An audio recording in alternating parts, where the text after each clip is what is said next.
હા, આ 1 તારીખે વૈશાખી પૂર્ણિમા આવે છે. વૈશાખી પૂર્ણિમાને બુદ્ધ પૂર્ણિમા પણ કહેવાય છે. અને આપણા પદ્મપુરાણ અને ભાગવત પુરાણમાં તો વિષ્ણુ ભગવાનનો 9મો અવતાર એટલે બુદ્ધ ભગવાન છે. બૌદ્ધ ધર્મના લોકો એ નથી માનતા. એ લોકો એમને એક ગુરુ માને છે, ધાર્મિક ગુરુ માને છે. અને એમણે એ ધરતી ઉપર આવી અને બુદ્ધ ધર્મનો પ્રચાર કર્યો.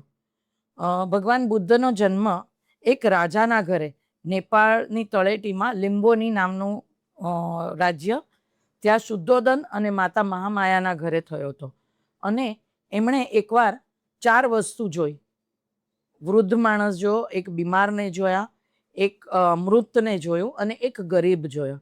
એટલે એમને એમ થયું કે જીવનમાં દુઃખ તો ઘણું બધું છે, તો આનું કંઈક નિવારણ તો હશે જ. અને એ નિવારણ શોધવા માટે ઘરેથી ત્યાગ કરી દીધો અને ઘર ત્યાગ કરી અને એ જંગલમાં ગયા. અને એ જે ઝાડની નીચે બેઠા, પીપળના ઝાડની નીચે, જેને બોધ કહે, ત્યાંના લોકો બોધ કહે. એટલે અને એ બોધ ગયા આવ્યા.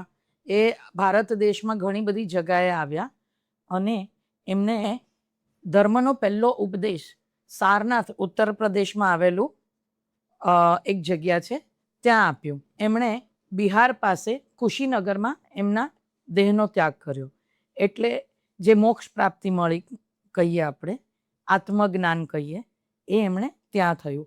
અને આ ત્રણેય વસ્તુ, મતલબ એમનો જન્મ, એમનો પ્રથમ ઉપદેશ અને એમને જે આ મોક્ષ પ્રાપ્ત કર્યો, એ ત્રણેય વસ્તુ આ વૈશાખી પૂનમને દિવસે થઈ. અલગ અલગ વર્ષોમાં થઈ, પણ આ સંયોગ હતો કે આ ત્રણેય વસ્તુ એ એક જ દિવસે થઈ. એટલે બુદ્ધ પૂર્ણિમાનું બહુ જ મહત્વ છે. અને ઘણા લોકોને આ વસ્તુ ખબર નથી કે એ વિષ્ણુ ભગવાનનો 9મો અવતાર છે.